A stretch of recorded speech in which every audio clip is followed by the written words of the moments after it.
And I did see that if there weren't that many students, you're going to have them introduce themselves.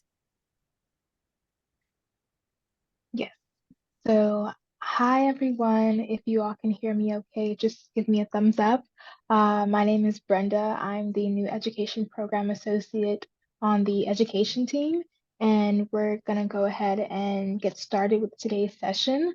I just want everyone to go ahead and introduce themselves individually and just mention the school you attend and your major, if possible.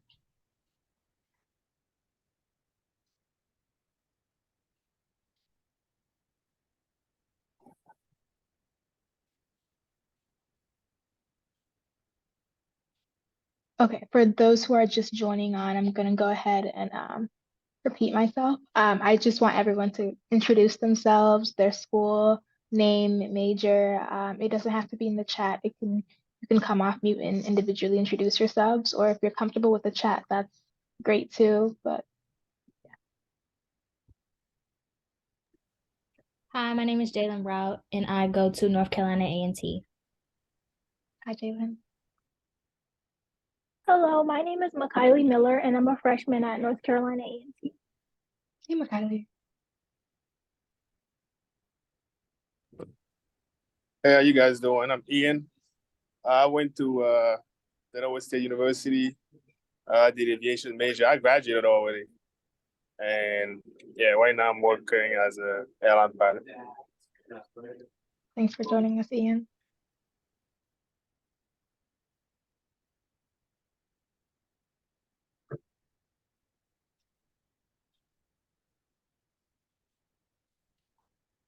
Okay.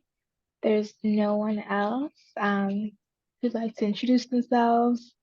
We can go ahead and get started. My name is Brenda. As I mentioned before, I'm the Education Program Associate with the Education team. I have my fellow staff here with me, and I'm going to kick it off to them to go ahead and introduce themselves so we're all a bit familiarized with each other. Great. Hi, I'm Victoria Dunn. I'm the director of the education program. It's good to see everybody. And I'll throw it over to Devanya. Hi, everyone. My name is Devanya Porter. I'm the manager of education programs. Nice to see you here. I'm excited for you all to learn about law.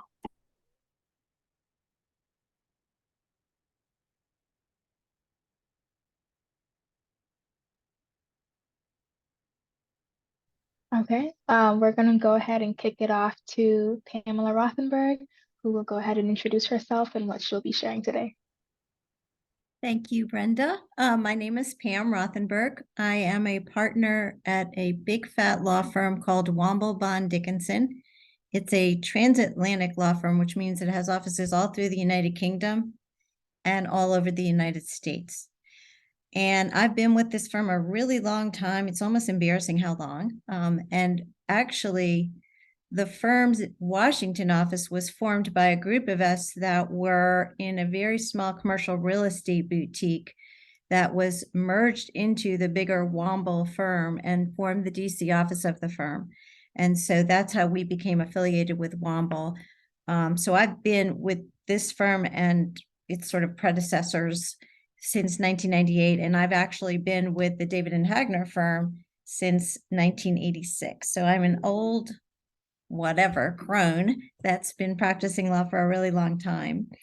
I've been asked to sort of tell you my path to law school, which isn't a particularly interesting one. I went to undergraduate at Tufts University in the Boston area, and I loved it. And I had a liberal arts degree there, and I had, being a change agent kind of person, had plans to come down to DC. Although I grew up in New York, I had plans to come to DC and try to get a job on Capitol Hill and change the world and work towards things I really cared about and make the world a better place.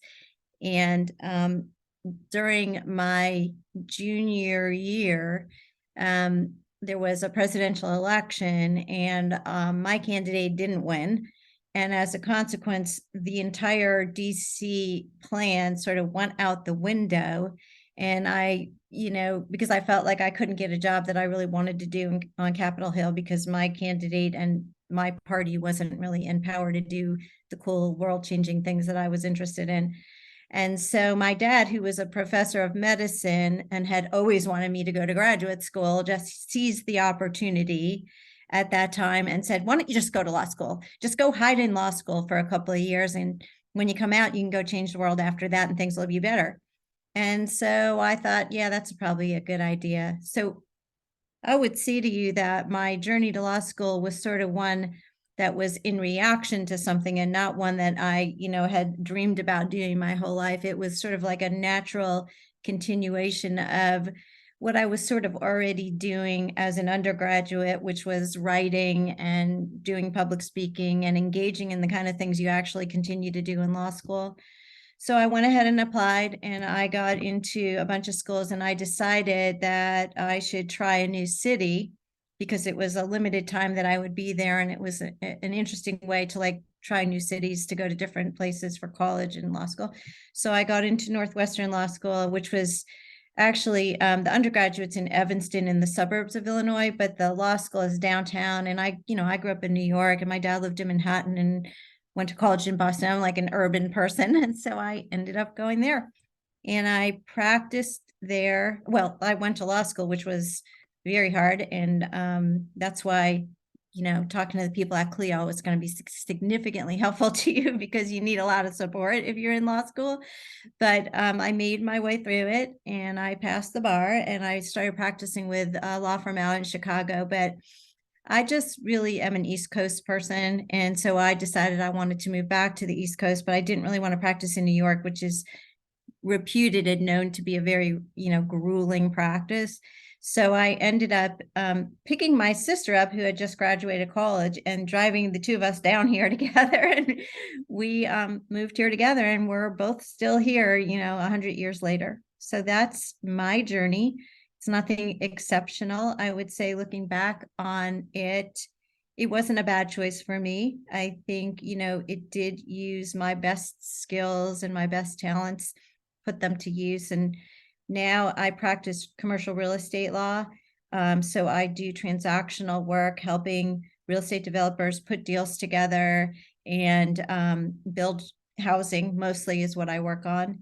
And I care about that a lot. I do a tremendous amount of pro bono work. I got to the point where I actually could say I knew what I was doing a little bit. And so I started giving back and doing a lot of pro bono work and a lot of community service. And I would say that has really gotten me through some of the darker days of practicing law, because just like every job, there are good days and bad days, but being able to use your skill sets in ways that actually help others, which is what a lawyer, can accumulate by way of talents.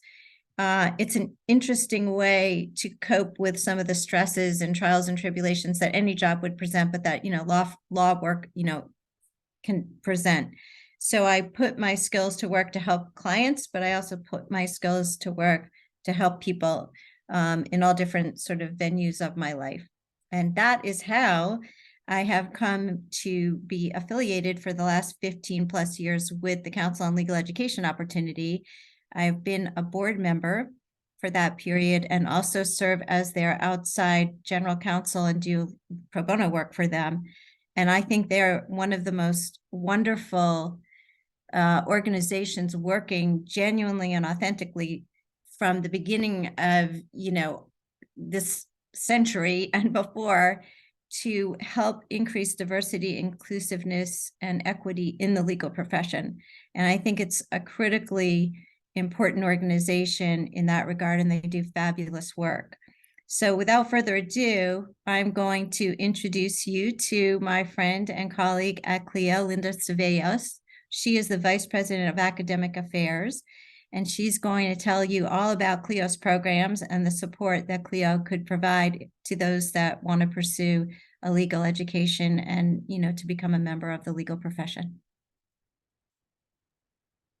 Okay, thank you, Pam, for introducing me. And I do have to say that, well, as you all know, my name is Linda Ceballos, and I do have to say, Ms. Rothenberg kept saying, my path isn't all that, it's not a big story or what have you. But I have to tell you that it is a story. It's her story. And I think what's important about her story is that, you learn that everyone has a different path and everyone gets to law school in different ways. So I think it's really good for you all to hear the different ways that people get to law school. And I think there's something really great and cool about that. So I hope you all, paid attention and just think of that as, okay, that's one way of doing it. Before I get started into my story, though, I wanted to ask, is it Jalen? I'm sorry if I'm mispronouncing that. What year are you in? Because I don't think I caught that. I'm a sophomore. Okay, so we have a freshman, a sophomore, and a post-grad. All right, we have the whole gamut here. That's awesome. Okay, so I'll tell you a little bit about myself. I went to law school. No need to tell you when I went to law school. It's been a while, but my alma mater is American University of Washington College of Law in Washington, D.C. And I had a wonderful law school experience. I love my law school. I've been asked whether I would do law school again, and my answer is yes. Though it's grueling, it is very grueling, no doubt about it, challenging, and a lot of people would definitely completely disagree with me about doing law school all over again. But that's the kind of great experience I had at my law school, where I felt, aside from all the negative things, we really had a wonderful community and peers, and that's what really helps you get through law school. So I'll rewind and tell you that I've always wanted to go to law school since second grade. So my path was that I'm from Newark, New Jersey. If you guys know about Newark, it's an inner city. My family's, we're Latinos, and never have seen an attorney, had never even heard of the word attorney when I was in second grade. And I'm not going to go into the detail of it, but I will tell you that it has to do something with defending a classmate of mine. Didn't understand that I was advocating, apparently, and I got in trouble. And the principal was, I had to go to the principal's office. And when I was trying to explain, I guess, I was trying to make, an exception to a rule, again, not understanding I was doing that. But when I was trying to explain that, my principal was the one who said, she just smiled at me. He's like, you know what? I think you should be a lawyer, right? And I was like, say what? I don't even know what those people do. I actually wanted to be a teacher. Thank God I didn't go down that route. I'll tell you, because that's a tough profession. And so she's the first person to plant that seed in my head. And it's amazing how important it is for you to have those people that, let you know that you could possibly do it. And then you have those people that guide you and they become your mentors. So that's very important to have. Again, unbeknownst to me, I got very lucky that I had these great people. So essentially that's when I started thinking, oh, I can be a lawyer. And after that, my path was always set to that I was focused on my grades. I knew how important they were. I didn't even know how to apply to law school. I didn't know any of that, but I knew that grades were important. That was the bottom line. So I just worked hard to do well at the undergrad level, and then went to law school and graduated. I took the bar. I took 2 bars actually. Did pass both of them, and then that's how my legal profession started. And then I went into employment discrimination and labor law, and that's what I did for 4 years right after law school, which was a wonderful experience. I did see both sides, because during my law school, I did work for a law firm at the management side, doing employment law, but on the management side. And then when I graduated, I knew that wasn't for me. So I went to the other side and had, like I said, a wonderful experience. I learned a lot. I was in court a lot. So I learned all about, I did depositions, I did complaints, pleading, everything that what you would call a typical attorney does. And I really enjoyed it. And if I went back to practicing law, I would do it again. That is what I would want to go back to. But what happened is I got lucky, right? And in my experience going to court, I started realizing that there were not many people that looked like me, as attorneys in the courtroom. And I thought, well, I really wish I could change that. Besides me being an attorney, I wanted to change. I didn't know how I was going to do that. And I talked to my boss, who was, she, to this day, we still talk. She's an amazing woman, super smart. She's brilliant. She went to an Ivy League law school. She is African-American female and was a solo practitioner. And essentially what she taught me was, you keep talking about this issue, well, then do something about it, right? So stop talking about it, be about it. And that's a saying I actually talk to my CLIO students about all the time. You want to make a difference and do something, but again, didn't know how. So this CLIO position really fell in my lap. I didn't know CLIO existed. I would have loved, like, I think Ms. Rothenberg said, we would have loved for us to know about CLIO. I obviously made it through law school, but it would have been much easier for me to have an organization that like CLIO that could guide me through it and honestly could have my back through it, because my parents didn't know, my family, no one knew what that experience was like. So that's why I'm very passionate about what I do, because I know, what CLIO can offer you, what kind of resource it can be for you.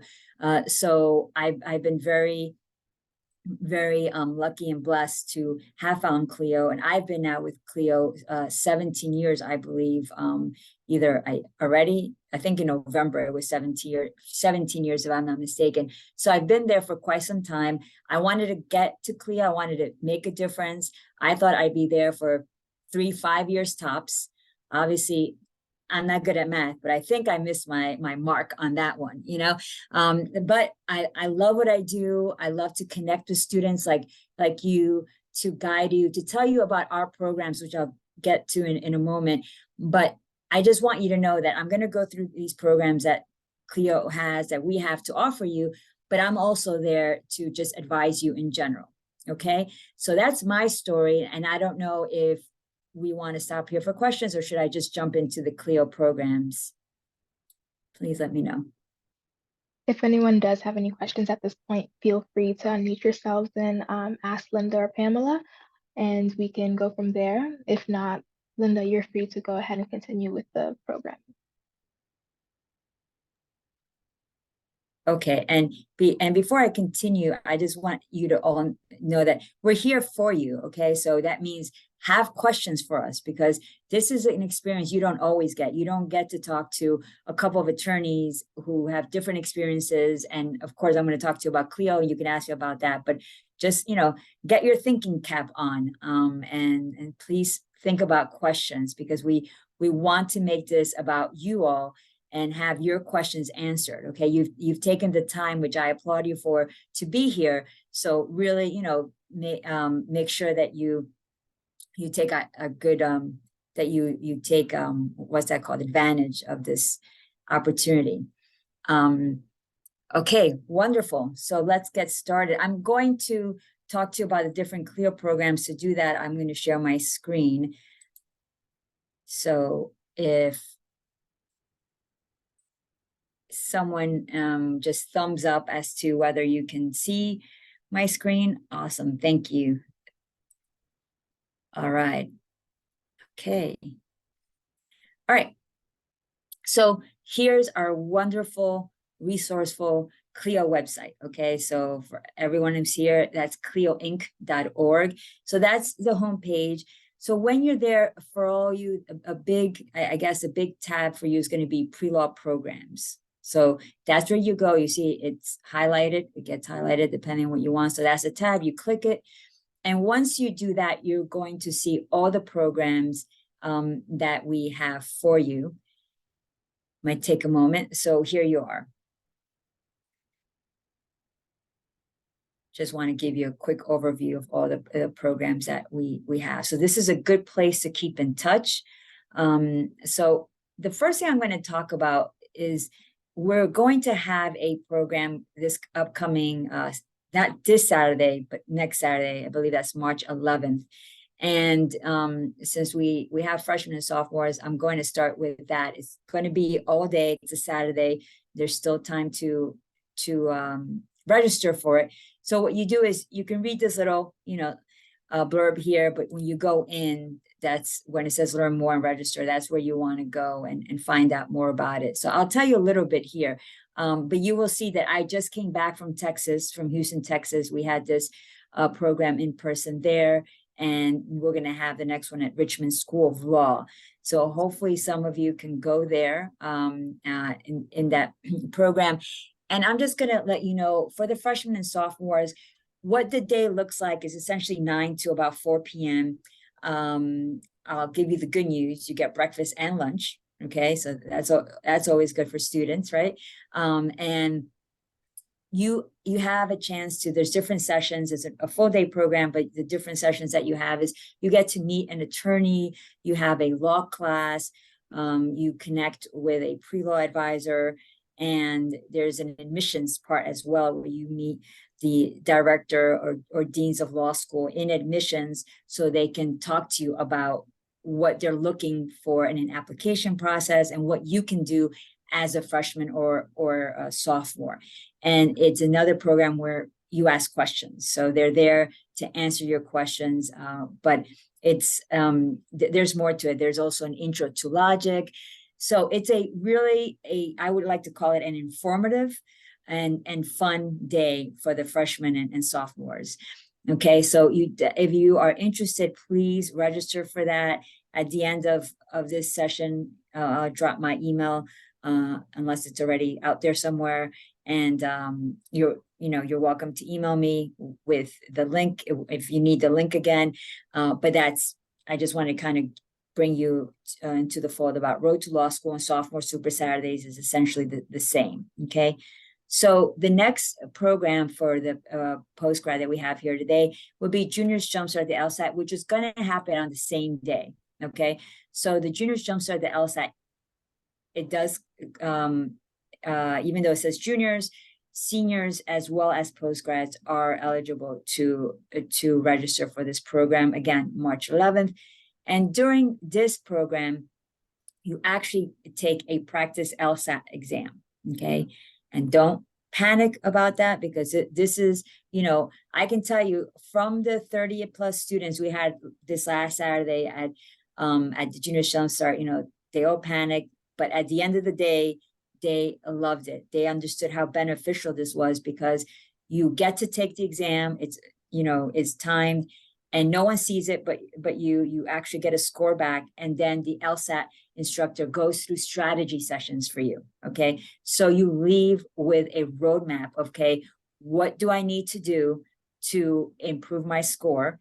Where can I be better? For instance, you're going to obviously know you have weaknesses, but you're also going to be surprised that you have some strengths. So we want you to build on that. Okay. And on that day, you also get an admissions panel where you get a chance to talk to admission folks that tell you what they're looking for in the application process, given where you are in the process. Obviously, there's going to be different things that they advise you and guide you on, in comparison to college freshmen and sophomores.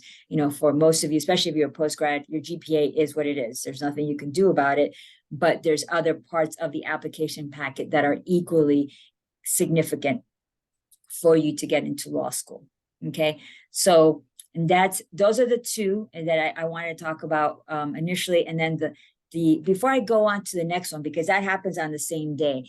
Any questions for me? Yes, I had a quick question. So are these events in person or virtual? They are in person. We are back in person. And where are they located?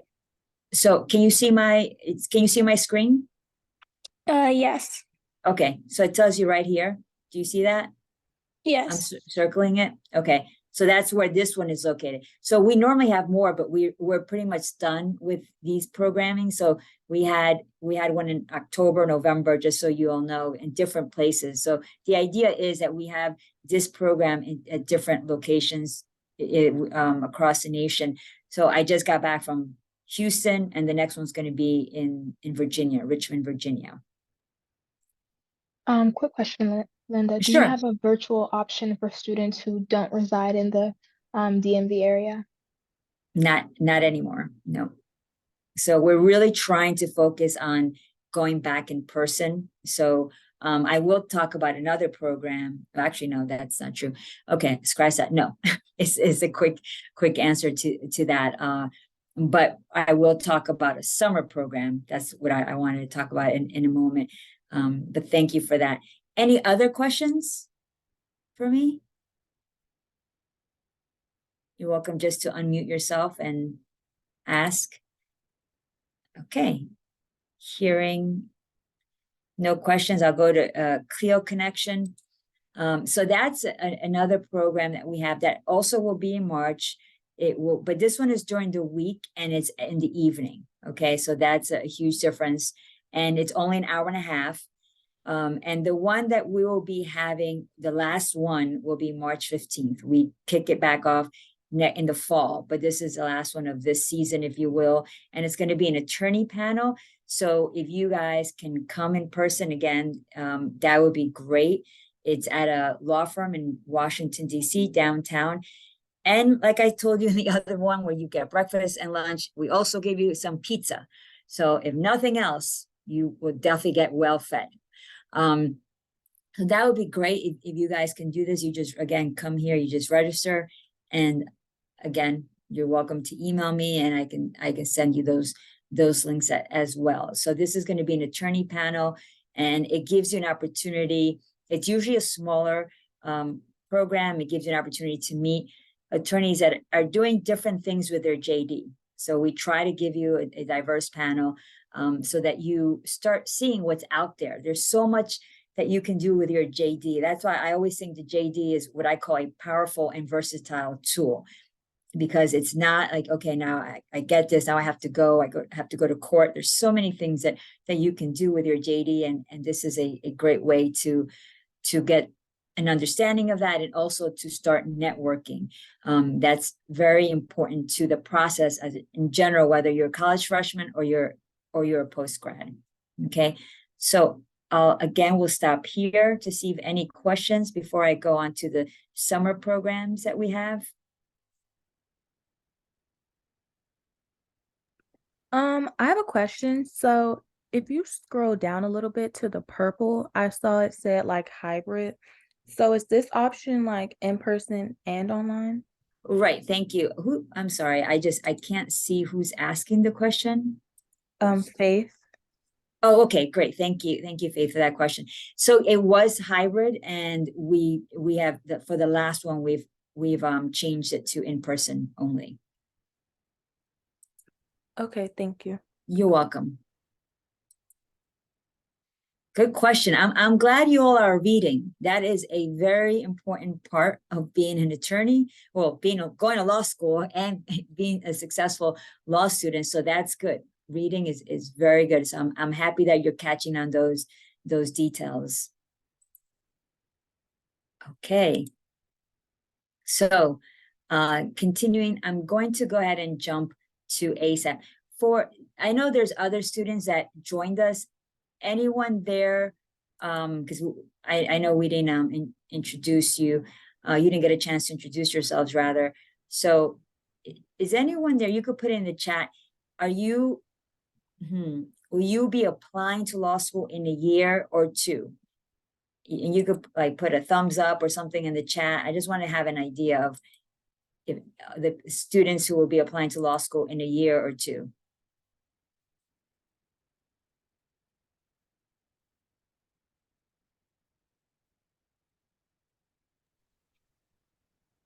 Okay, so right now I have just one person who's saying, okay.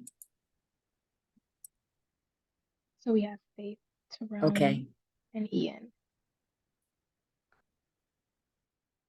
Okay, so is anybody, has anyone here? Okay, great. Has anyone who's present here already applied to law school, or ready to go in next year?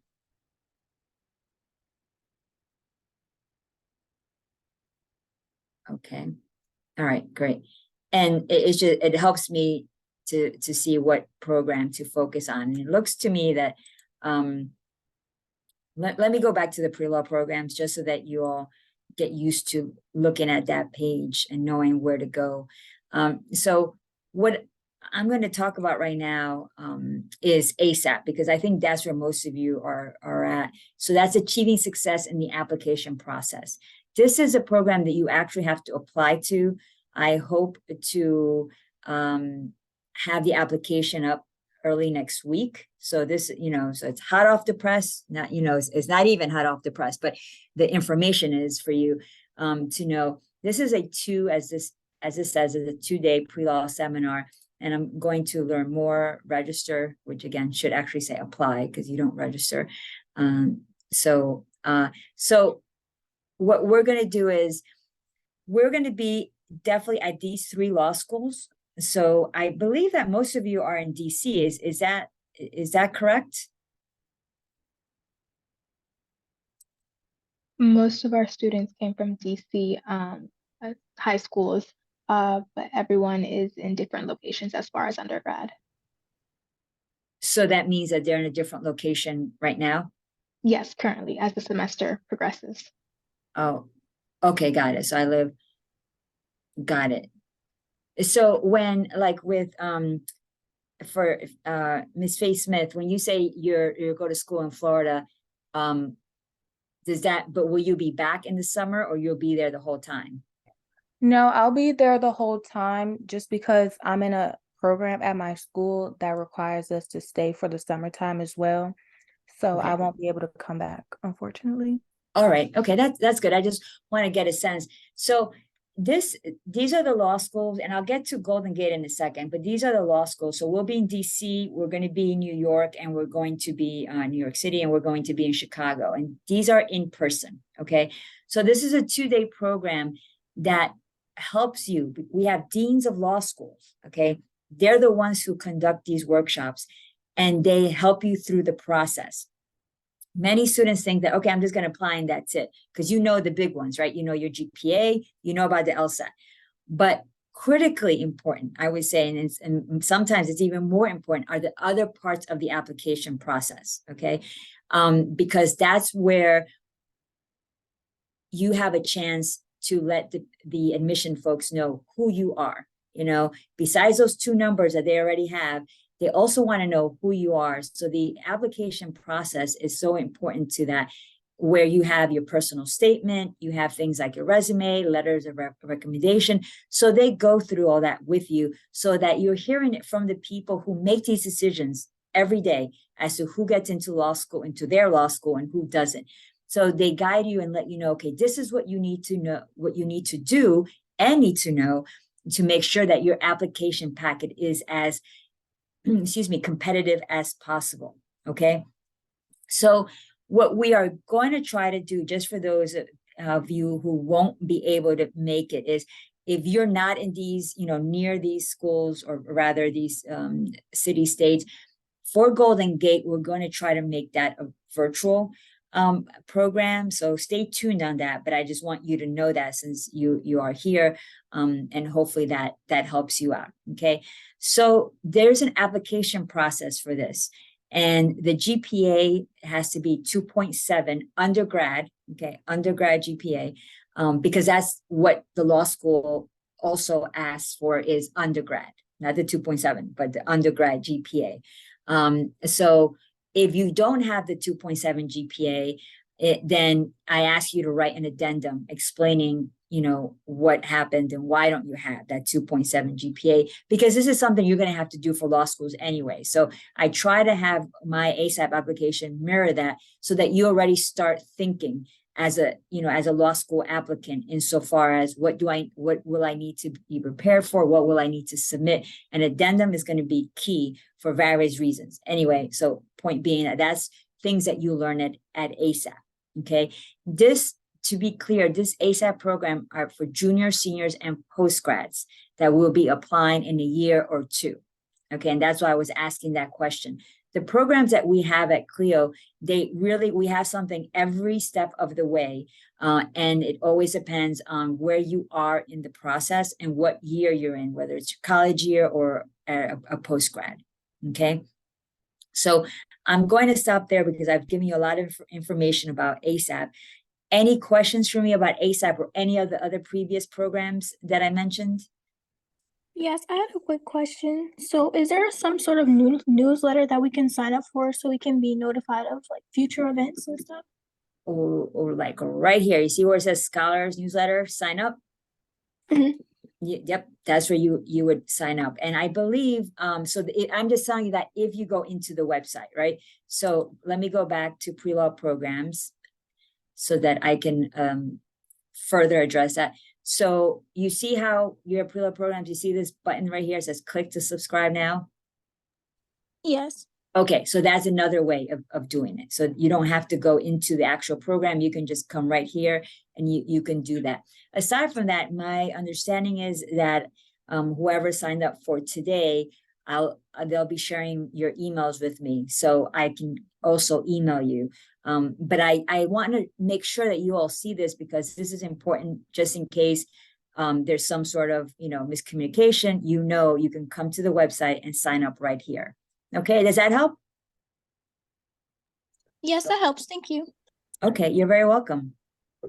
I also have a question about the program. You say about ASAP, you say we have to apply. I was wondering, is there a deadline for the application? Yes, there is, but I'm going to stop sharing right now because I think I've shown you everything I wanted to show you, and then we can continue with the questions, of course. Okay, so the way I'm going to answer that is yes, there is a deadline, but this is what I like to tell my students. Your question should never be what's the deadline? Because that tells me, because I know my students, that you're going to wait for that deadline and apply like the week of. I know you guys, so don't try to be funny. I know how you guys are. But what I need you is to start thinking differently and asking, when will the application be out? Because I want to get right on it. I want to jump on that. That's the question you should always ask, not what the deadline is. You should have that information, but your question should be, a little bit more in the, okay, I want to get on this. So when can I apply? Right now, I don't know what the deadline is going to be because that's going partly depend on when I put up the application. But like I mentioned earlier, I would like to have my application up by next week. Okay, so definitely check back with me either via email or you can check back on the website, whichever one is more convenient and better for you guys. Another question I have also about that is, so when you apply and if you do get accepted in the program, do you have to, when you attend the program, do you have to have those stuff ready as far as like the resume and the letters and all that stuff for the application? For the actual ASAP application, you're asking? No, I'm saying for the actual programs, like when you attend the program, do you have to have those stuff? No, you don't have to have it. I mean, that's up to you, what you want to have. The idea behind the program is that you leave knowing, okay, what do I need to put together? What do I need to pull together? So you have all the information. Now, there are some students who have that already going in and it's not reviewed or anything, but they bring it with them because they want to see, okay, what did I write? And what are the deans of law schools telling us I should be writing, or how should I be writing it? So they can start making changes on their actual drafts. But that's definitely not part of the program. You don't need to do that. Okay.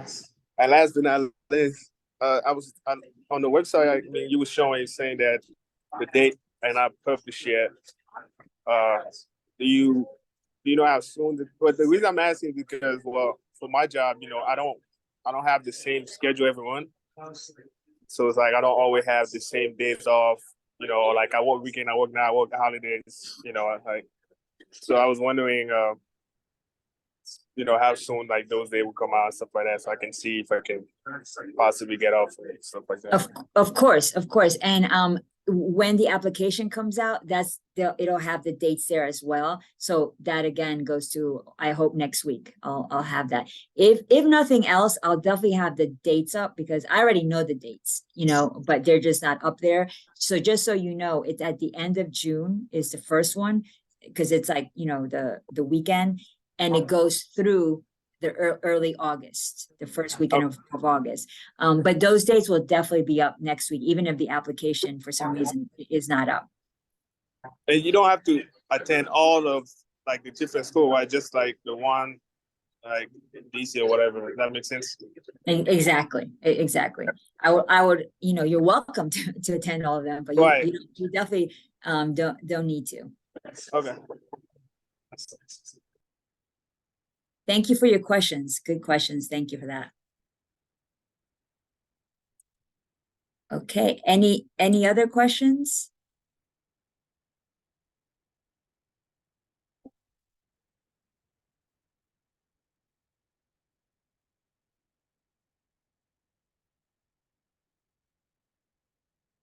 It looks like if there's one, I get this notification, but I don't see a question. So I just want to make sure, am I missing a question in the chat? No, those were previous responses to whether or not students were in DC. And I did want to clarify that a lot of our students do apply to our summer internship program based in DC, so a lot of them would be available during that summer timeframe. Okay. Now, I do know that we got questions yesterday, previously. Do you all want me to address those now, or how would you like to Yes. move forward? Yes, we can take this time to answer those questions that we received yesterday. Okay, so let me take it one by one. So one of the first questions was, what is the step-by-step process for applying and getting into law school? And I'm going to defer to my ASAP program for that. Again, that is going to help you with that. I mean, the step-to-step process really depends on you, because there are different parts of the application. So I can talk to you about that. As I mentioned earlier, you have the personal statement. Well, let me backtrack. You have your undergrad transcript, which will show obviously your GPA. Then you have the LSAT that you need to take. So you have a score for that. Then aside from that, personal statement.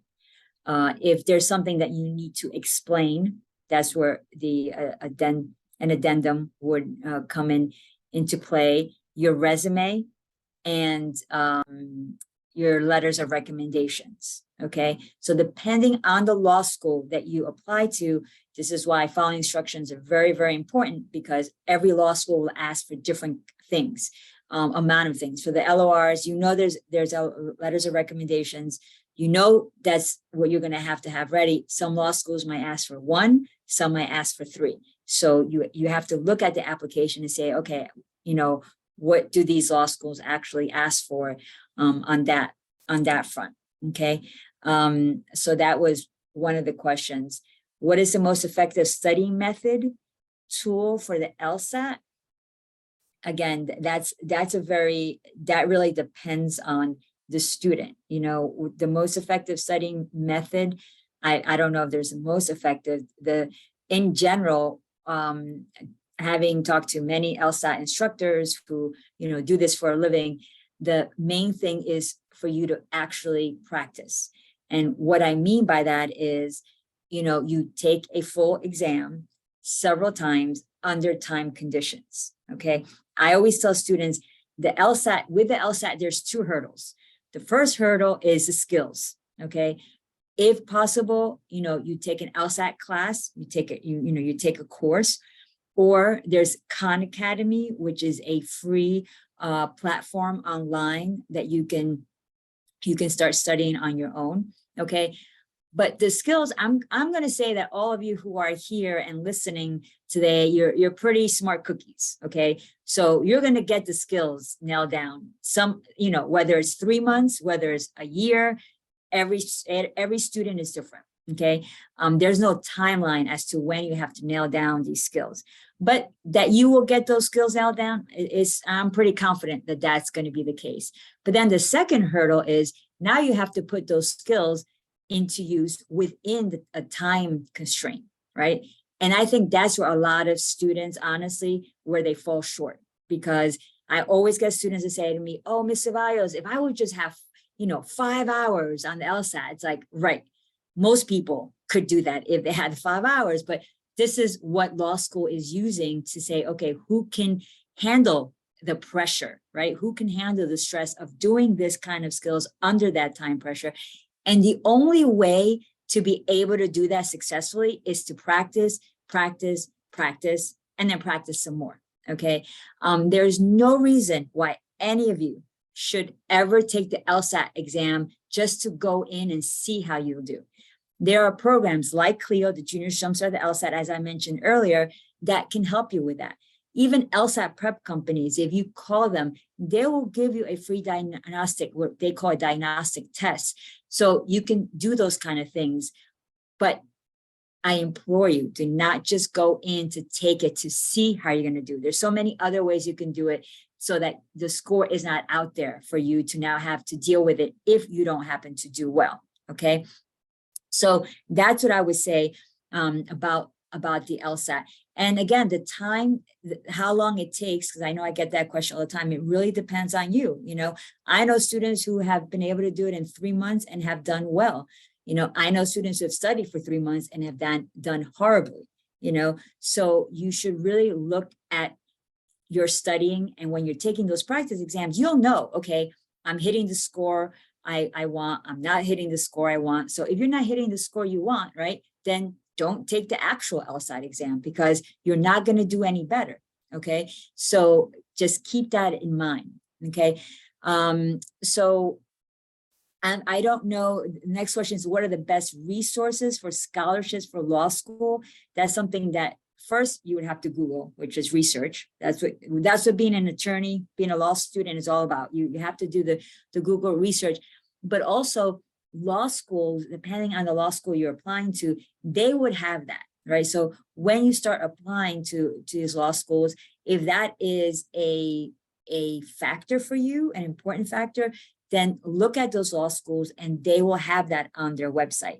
Aside from that, if you go to lsac.org, right, the Law School Admission Council.org, they have the different law schools and the types of scholarships that they offer to students. So you want to do that. So again, Google, you know, just in general, but if you go to the law school web pages themselves, they should have it. And the other one is always lsac.org. They will have that information and much more about the law schools on their website. So you definitely want to check that out. Okay, I'm going to stop. There's other questions, but I want to stop there in case anyone has questions for me who are here right now as a follow-up of anything I've just said.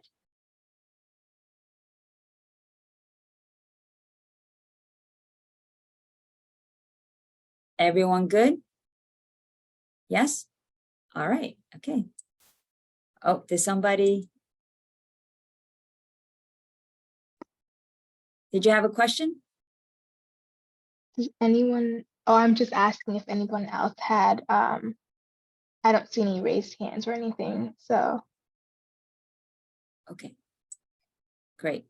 And this is going to be another, it depends, but how far out in advance does the LSAT need to be completed and submitted before enrolling? That really does depend.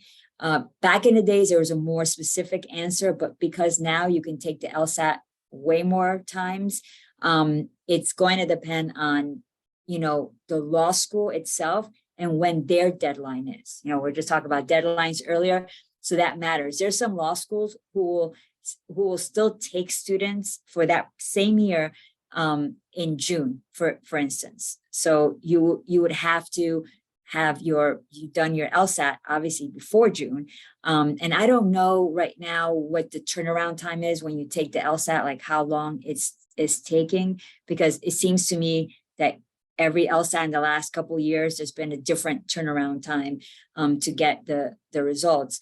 But the idea, of course, is if you look at the website for your law school and they have, you know, whatever the deadline is, as I mentioned earlier, you don't want to wait, you know, to like have to apply at the deadline. You want to be able to have done your LSAT way before that for many reasons, because you have the other parts of the application process to work on, right? So you're going to be busy doing those things. And also it gives you a little bit of leeway, because if you don't do well on the LSAT, okay, then you may have to retake it, right? So you don't want to wait too close to that law school deadline to submit your application to connect it with the LSAT.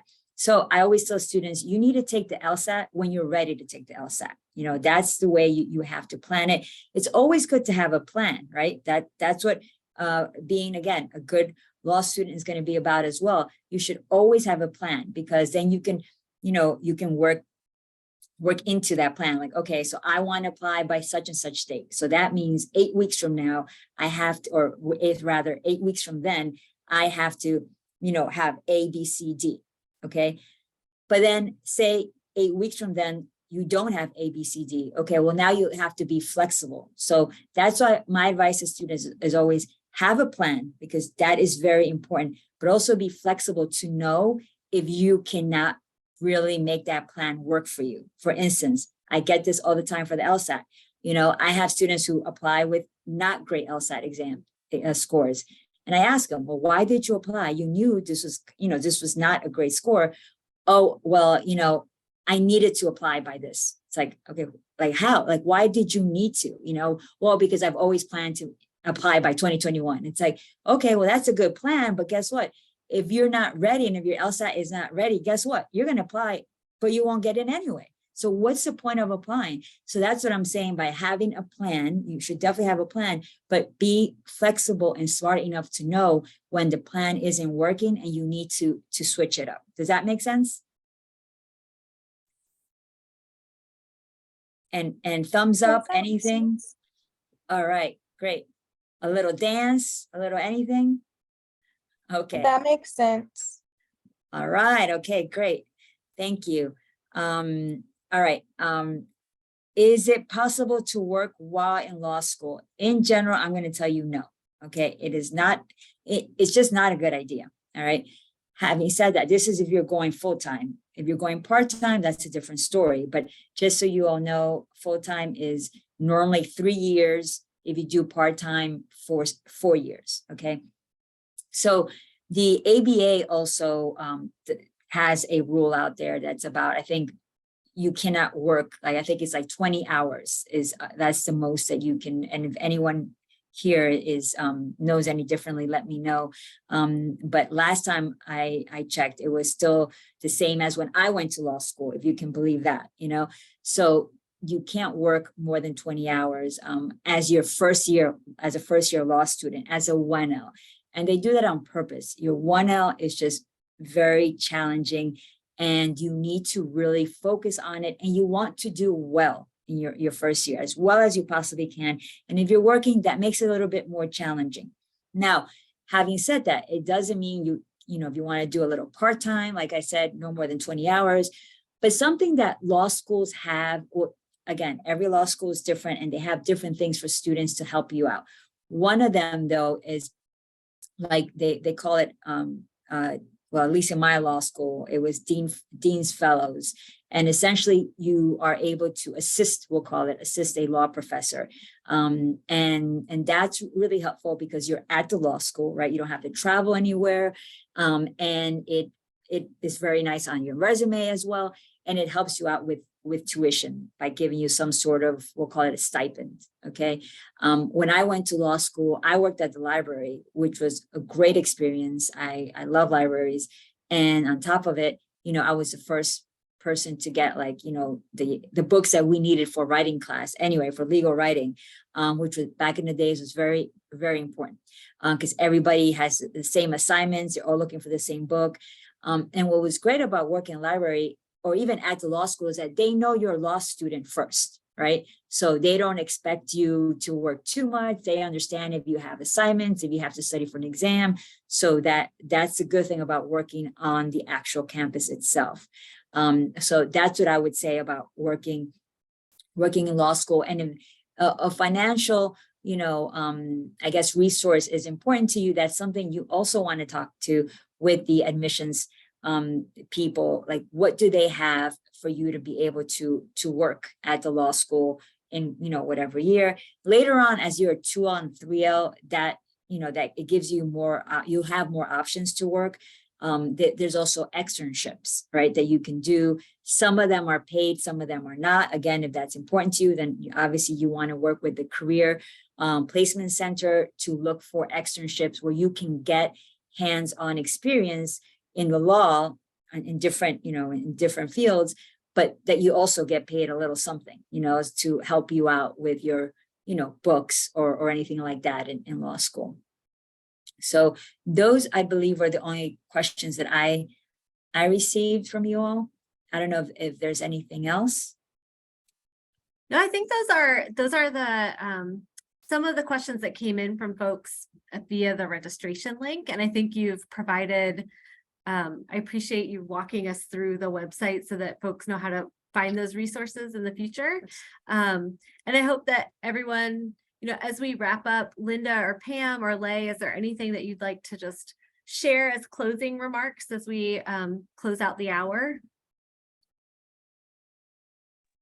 I would just add that Clio is a tremendous resource because it gives you all the substantive knowledge that's very current on the process to get into and, the challenges you'll face and how to manage them and time management and all the other stuff. But it also creates a community for you that, but for going to a Clio program, you may not have. And the more communities you have as you get into and, meet the challenges of law school, the more supported you'll be. And I think, sometimes it's hard to make communities in law school. People get a little competitive, or it's a little this or a little that. I went to Northwestern and it was like a freezer. It was a cold, competitive, like the movies you see about law school community. And so I really struggled with, compared to my undergraduate where I had, so many communities. It was tough. And I had moved to a new city because I wanted to try it in Chicago, but it was very tough to not have a network. And so if I had had a resource like Clio to have prepared me, but also to have given me a community to reach out to, I can't emphasize enough how critical it is. And you also get communities that include people like Linda, which are, invaluable. So thank you for attending. I hope this was helpful. Thank you, Pam. Yeah, that circle of support. I can't imagine even through something like the trial of law, the trial of law school, the challenge of law school. So Linda, we will be sharing for those on registration who said that they would like to be in touch. We'll share their emails with you. But anyone, feel free to reach out to Linda or Lay over at Clio to be in touch. And Linda, is there anything last I saw? Oh, and there's your email address. Awesome. Thank you. Yes, you're welcome. No, I think I've said it all. I'm very happy that you all were able to take the time to be here. It shows your commitment, and I really hope that you reach out to me. Again, let me just reiterate that of course, I would love for you to come to our Clio programs, because that's just, as Pam said, that's where the substantive information is, but you're always welcome to email me as well. If you had any questions that you may have after today, please reach out to me, and just know that this is a wonderful profession. It is so rewarding. Despite the fact that it's challenging, it is rewarding, and don't think you have to do it alone. Clio's here for you. Thank you. Thank you. All right. And on that note, we'll wrap it up. Thank you, everyone. Have a good day. Thank you for having us. Thank you. Thank you. Very welcome. Thank you. Have a great day. You too. Bye. Bye.